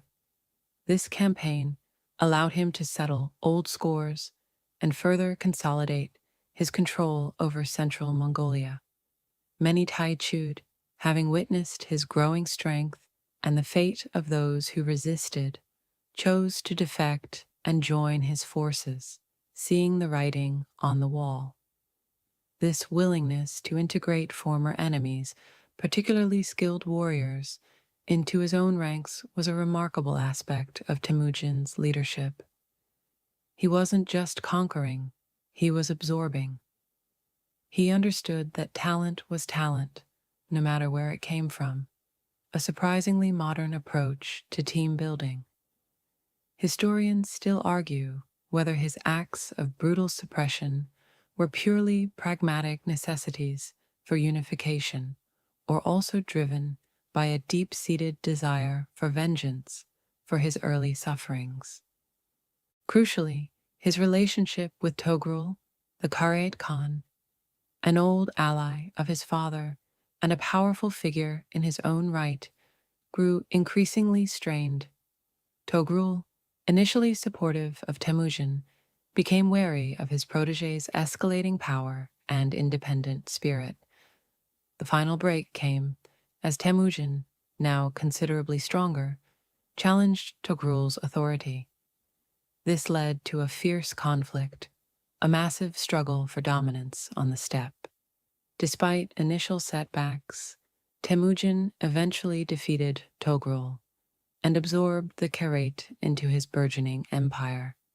This was a monumental victory, as the Karaite were one of the most powerful and influential tribes, and their defeat effectively removed the last major obstacle to Temujin's undisputed supremacy over central Mongolia.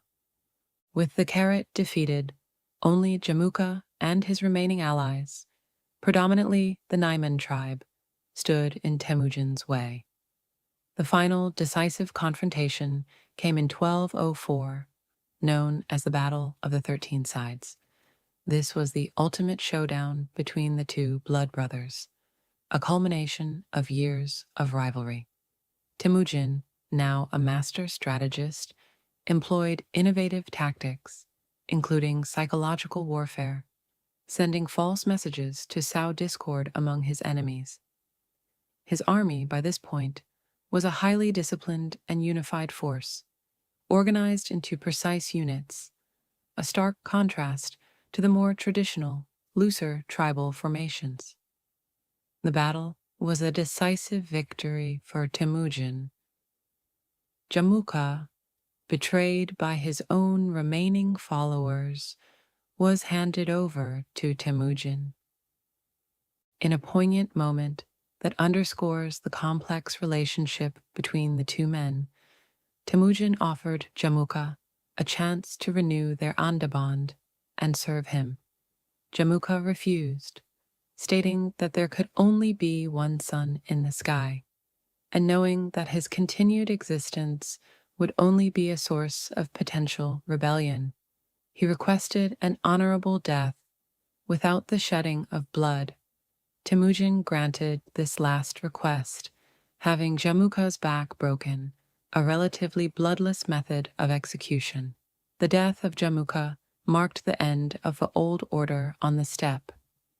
With all the major tribes either subjugated or willingly brought into his fold, Temujin had, against all odds, achieved the unthinkable. He had united the fiercely independent and often warring Mongol tribes under a single, centralized authority. The disparate pieces of a fragmented land were now, finally, coming together, ready for a whole new chapter. With Jamuka vanquished, and the last major tribal confederations either absorbed or crushed, Temujin stood as the undisputed master of the Mongol steppe. The incessant, brutal cycle of intertribal warfare, which had plagued the region for centuries, was finally brought to an end, not by negotiation or treaties, but by force and an undeniable force of personality. This monumental achievement, the unification of peoples who were fiercely independent and notoriously fractious, demanded formal recognition, a moment to cement this new reality. That moment arrived in 1206. In that pivotal year, a grand Kurultai, a vast assembly or council of the Mongol chieftains and noblemen, was convened on the banks of the Onan River, a place that held deep significance as the ancestral heartland of the Mongols. This wasn't some casual family picnic. This was the political event of the century, attended by thousands, all eager to witness or participate in the shaping of a new destiny. Imagine every powerful figure you've ever heard of, from kings to warlords, gathered in one place. But instead of fancy robes, they're all wearing furs and riding horses that look like they've seen a few too many battles. At this momentous assembly, amidst the rustling of banners and the murmur of thousands, Temujin was formally recognized as the supreme leader.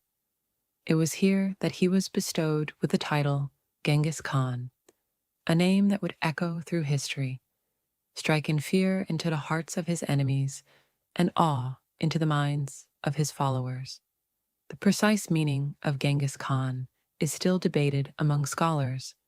Some translate it as Oceanic Khan or Universal Ruler, implying a dominion over the entire world, while others suggest it means fierce or mighty Khan.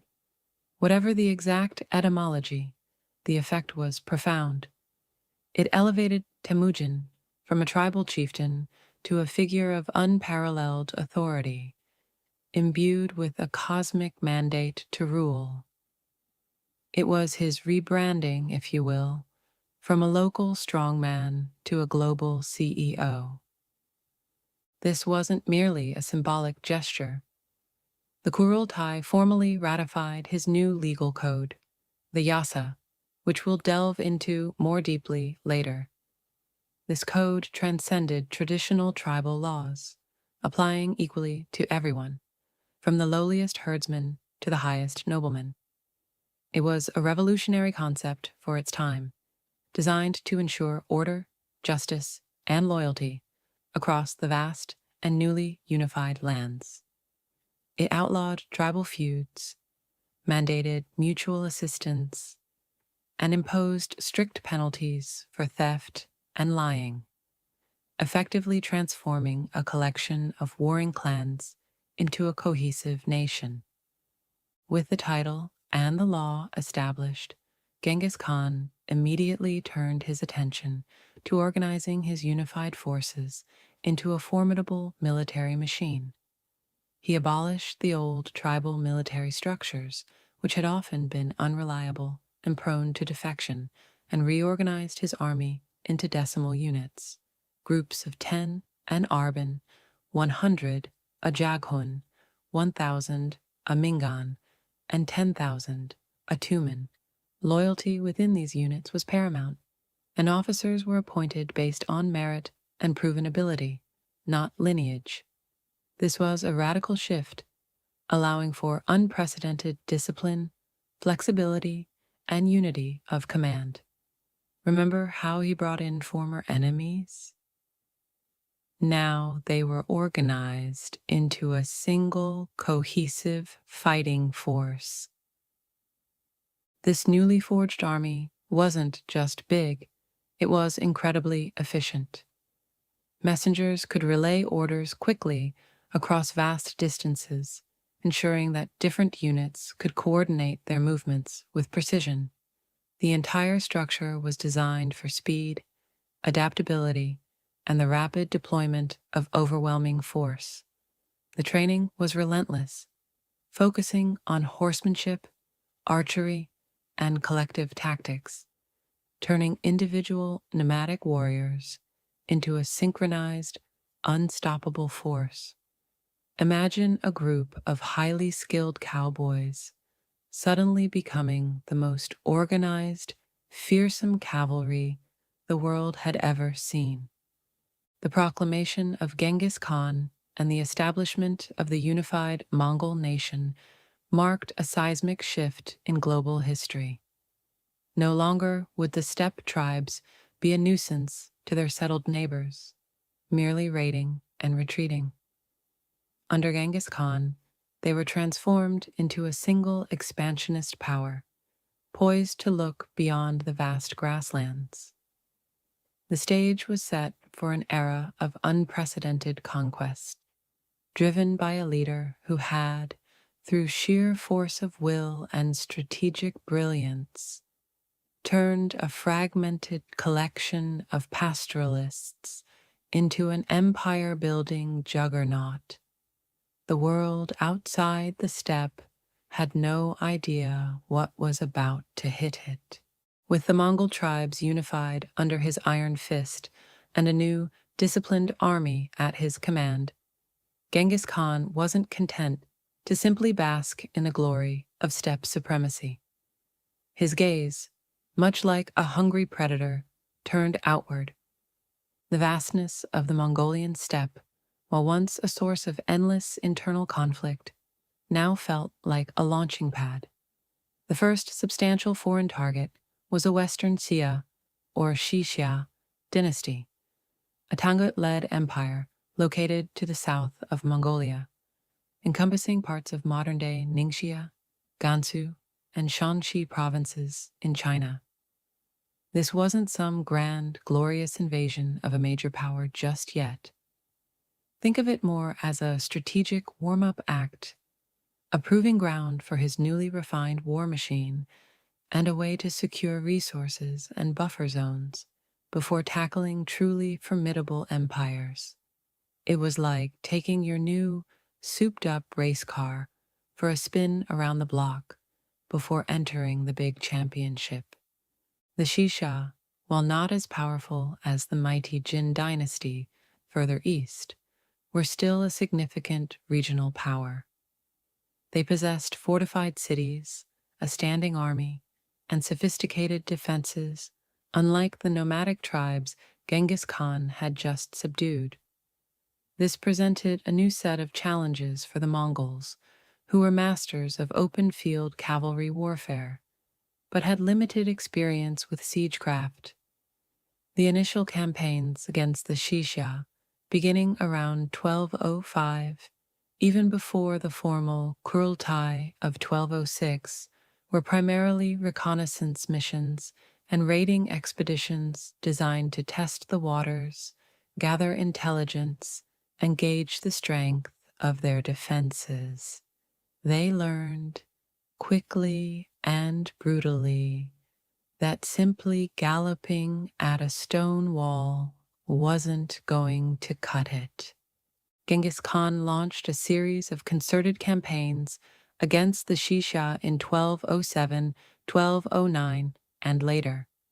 His strategy was methodical. First, isolate the capital, then pick off surrounding towns and fortresses, starving the main city of resources and reinforcements. This was a departure from traditional nomadic raids, which focused on speed and plunder. The Mongols, under Genghis Khan, were adapting, incorporating new tactics. They learned how to use siege engines, some captured, some built by their engineers, often Chinese or Turkic captives, who possessed the necessary skills. They diverted rivers to flood cities, breached walls, and employed psychological warfare, often offering surrender terms, only to unleash devastating attacks if those terms were rejected. It was a steep learning curve, but the Mongols were quick studies, like a very eager, very destructive study group.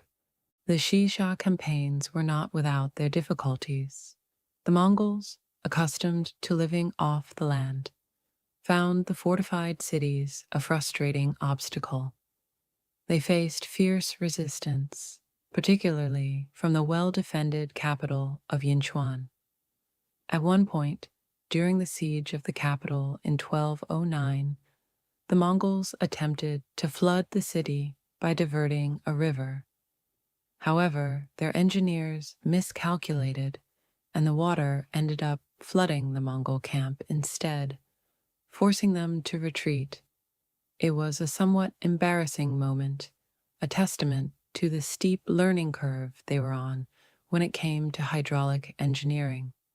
Historians still argue whether this engineering blunder was due to a lack of technical expertise or overconfidence. Despite this setback, the relentless Mongol pressure eventually took its toll. The Xixia Emperor Li Anquan, facing overwhelming force and a destruction of his countryside, was forced to capitulate in 1210. He recognized Genghis Khan as his overlord, offered tribute in the form of camels, falcons, and valuable textiles, and even sent a princess to marry Genghis Khan's son, Yochi, solidifying the peace through a classic dynastic alliance. This victory was immensely significant. It provided the Mongols with valuable resources, solidified their western flank, and most importantly, provided invaluable experience in large-scale siege warfare and conquering settled populations. They had learned to take fortified cities, a skill that would prove indispensable in their future, far grander conquests. The Xixia campaigns served as a vital dress rehearsal. They allowed Genghis Khan to test his military reforms, integrate new technologies and tactics, and prove to his warriors that their new disciplined approach worked not just against other nomads, but against established empires. It also showed the world, or at least the part of the world that was paying attention, that the unified Mongol nation was no longer just a regional power. It was a burgeoning force to be reckoned with, and its ambitions stretched far beyond the familiar steppes. The next target, the colossal Jin dynasty, would be an entirely different beast. But thanks to the Xixia, the Mongols were a little bit more prepared for the monumental challenge ahead. Having tested his mettle and refined his army against the Xixia, Genghis Khan now turned his gaze eastward, towards a prize far grander and infinitely more formidable, the Jin dynasty. This wasn't just another tribal skirmish or a regional conquest. This was a confrontation with one of the most powerful and sophisticated empires in East Asia, a true Goliath to his David. The Jin, or Golden Dynasty, ruled over vast territories of northern China, boasting immense wealth, densely populated cities, and a well-established bureaucracy. They commanded massive armies, replete with heavy infantry, powerful cavalry, and advanced siege weaponry.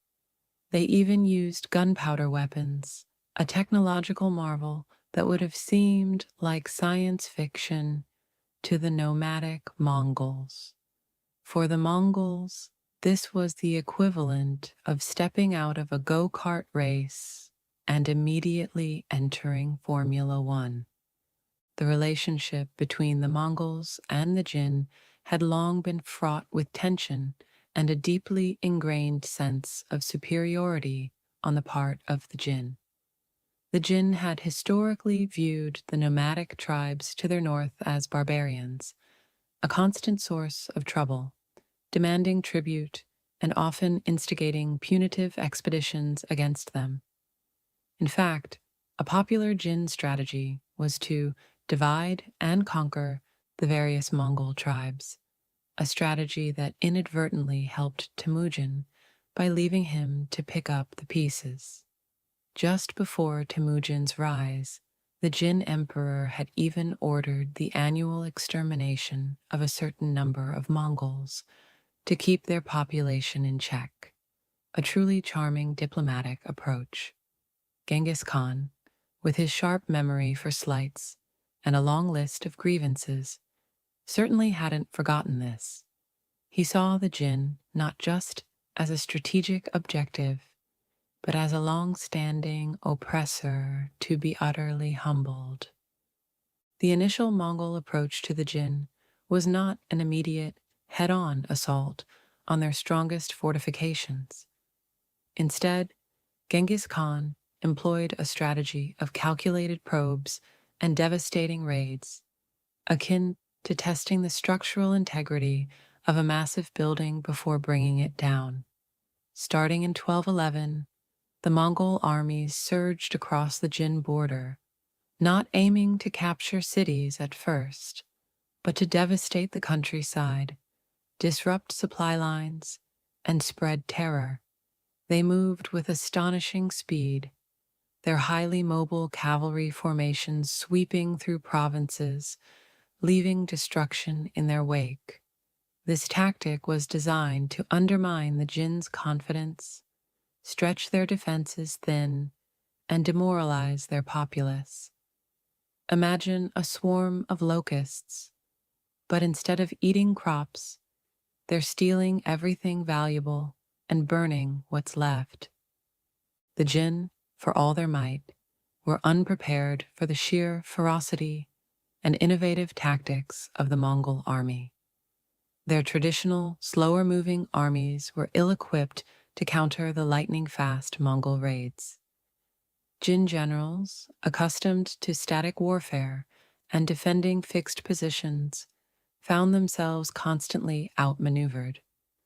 One quirky tidbit from these early campaigns is how the Mongols, despite their lack of siege experience, quickly adopted and adapted techniques from Chinese engineers captured during their raids. They learned to build and use trebuchets, catapults, and even more advanced siege equipment, effectively turning the Jin's own knowledge against them. It was a rapid, brutal education in urban warfare. One of the most significant early engagements was the Battle of Yahuling, Wild Fox Ridge, in 1211. This was a massive, decisive clash where the Jin army, arrayed in vast numbers, attempted to halt the Mongol advance. Genghis Khan, recognizing the importance of this battle, used a feigned retreat to draw the Jin forces into a trap, then launched a devastating cavalry charge that shattered their lines. The Jin suffered catastrophic losses, estimated in the hundreds of thousands. This victory was not just a military triumph. It was a psychological turning point. It proved that the Mongols, despite their numerical inferiority, could defeat the seemingly invincible Jin forces in a pitched battle. Historians still argue whether the Jin's defeat was primarily due to Mongol tactical superiority or internal weaknesses and political infighting within the Jin court. Following Yahuling, the road to the Jin capital, Zhongdu, modern-day Beijing, lay relatively open. The Mongols, however, did not immediately besiege it. They continued their campaign of devastation across northern China, systematically weakening the Jin and accumulating immense wealth. The very vastness and administrative complexity of the Jin Empire, which had once been its strength, now became a liability, as its decentralized command structure struggled to respond to the swift, coordinated Mongol attacks. The stage was now set for the ultimate confrontation, the siege of the Jin heartland itself. With the stunning victory at Yahuling and the continuous devastation of the countryside, the Jin dynasty was reeling, their initial arrogance replaced by a dawning terror. Genghis Khan, ever the pragmatist, knew that the ultimate prize was not merely plundering the land, but crippling the Jin's capacity to wage war and project power. That meant taking their cities, especially their magnificent capital, Zhongdu, modern-day Beijing. This was a monumental undertaking for an army that, not so long ago, had struggled with a mere river diversion during the Xixia campaign.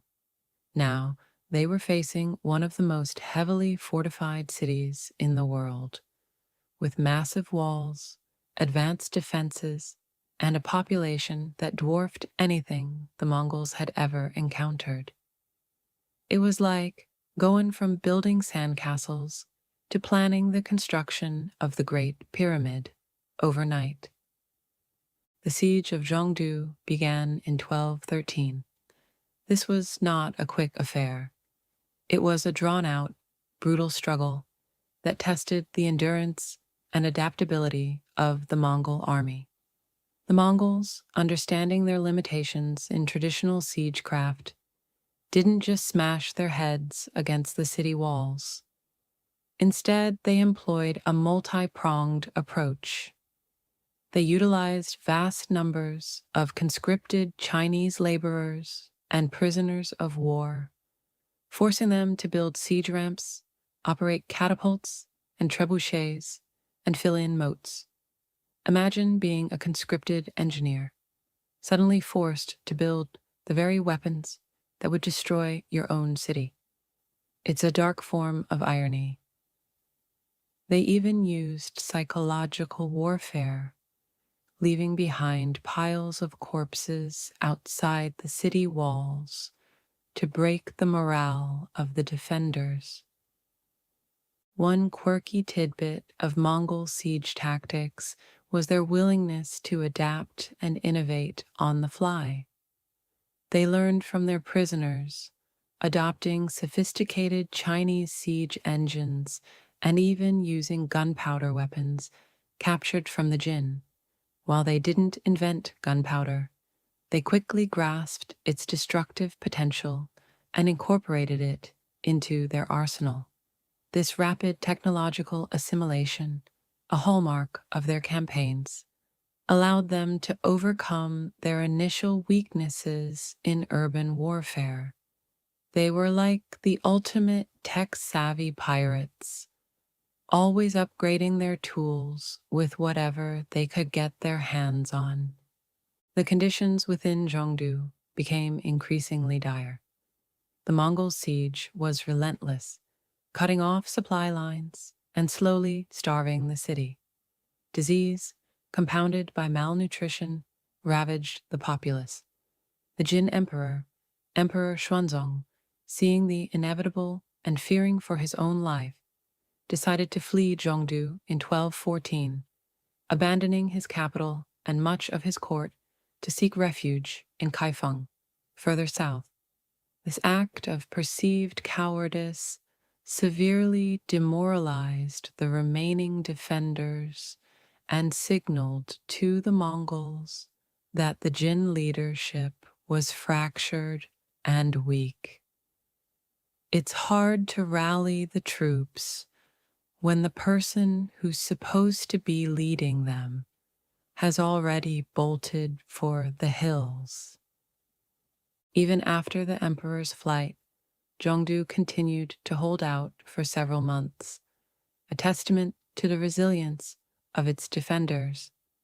However, with no hope of relief and internal strife escalating, the city finally capitulated in May 1215. The Mongols poured into the city, and what followed was a period of horrific destruction and plunder. While Genghis Khan often offered surrender terms, once resistance was complete, his armies were known for their ruthlessness. Accounts speak of widespread looting, burning, and the massacre of countless inhabitants. The wealth accumulated was immense, but so was the devastation. The Jin capital, once a vibrant metropolis, was reduced to ashes and rubble. The fall of Zhongdu marked a decisive turning point in the war against the Jin. While the Jin dynasty continued to exist in a truncated form, ruling from Kaifeng, their power was fundamentally broken. Their northern territories, their source of manpower, agriculture, and wealth, were now firmly under Mongol control. The psychological impact was immense. The seemingly invincible Jin had been humbled, their grand capital destroyed. Historians still argue whether the destruction of Zhongdu was a deliberate strategy to erase the Jin's power base or simply an unavoidable consequence of a siege and the subsequent breakdown of discipline among the conquering army. For Genghis Khan, the victory over the Jinn wasn't just about territory or plunder. It was about proving the absolute superiority of his unified Mongol army against a settled, technologically advanced empire. It validated his vision, solidified his authority, and provided him with the resources and strategic depth to eye even grander horizons.